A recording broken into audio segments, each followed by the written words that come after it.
Hi, this is Trisha Farron from William Ravis, and you're watching Keeping the Real in Real Estate. I'm coming from beautiful East Tennessee, where the market is as hot as the temperature. That seems to be the case all over the place. But back home in Connecticut, we are experiencing manic situations the way we did in COVID times. We're seeing well over asking, buyers offering appraisal gaps, waiving inspections, and they're even getting pretty creative about offering other seller incentives like free rent backs, paying conveyance fees, and other things to make the selling process smoother. It's very, very, very competitive. We have buyers that have seen multiple properties and they just get outbid even though they're asking and offering incredible deals. They're just not getting these offers accepted. We're seeing where open houses are bringing in 50, 60, 70 people to come in a 24 to 48 hour period. Offers 20, 25 offers at a time. As an agent for a buyer, trying to communicate with the listing agent has been incredibly complicated because they're so inundated with questions about what's timing going to be like, what the sellers are looking for. It's come to the point where they've stopped answering questions.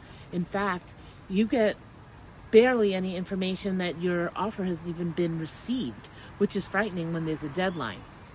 As a seller, I still encourage you to consider the pricing strategy that you would want to put in, because since these offers are going so high over asking, you can't start at a high price. You need to start under market so that there's room to have these appraisals come in case there's no appraisal waiver. That part of it is such a tricky thing because in your heart you know that your house is worth more, and listing it at what you believe to be a low ball offer seems counterintuitive, but it's not. When people are coming in at 50, 60,000 over asking at all price points, it's important to be able to have that room. Another thing, as a seller, I know that a lot of listing agents are considering the amount of deposit that a buyer is putting down as the strength of their offer. But quite frankly, that really doesn't have much bearing. It's an old school way of thinking they have skin in the game, but their skin in the game is in all the concessions that they're giving. So if they're putting 5% down, it doesn't mean that they're less qualified. Their mortgage lender has already approved them with those specs, so they know what they can afford. They're trying to leave enough funds available so that if there's repairs that need to be done since they're waiving inspections, or an appraisal gap that they have to pay, that there are enough funds to cover that, plus whatever other concessions they've put in. So don't poo-poo an offer that is showing a low deposit, because they're thinking this through and they're making sure they're actually a strong buyer. I'm faced with this all the time, and I don't understand why there's such ill feeling towards a buyer that's not putting 20% down. So that's when you're considering looking at multiple offers, don't necessarily use that. I try to use the whole package. What are they offering? Are we going to close? Because in the end, that's the goal. We want to close, and we want to close on time. And I look at all the different packages to say which one has least risk.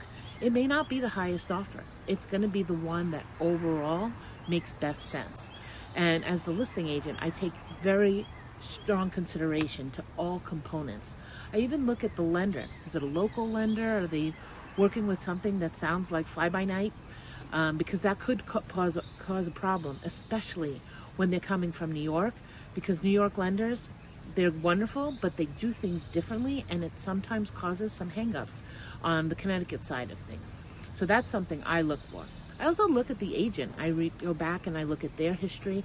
How many houses have they sold, and what price points, and what type of dynamic are they going to bring to the table? If they're poor communicators, we're going to constantly be in a state of wonder about where the transaction sits.